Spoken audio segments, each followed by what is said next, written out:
Alright, y'all. Check it out. This is the patch panel I put in on the passenger side last night.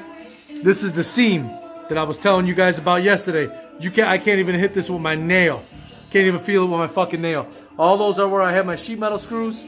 I got those all ground down, flat as can be. Now all I gotta do is just go around my seams with some body filler. I'm cleaning up the pinch welds at the bottom here.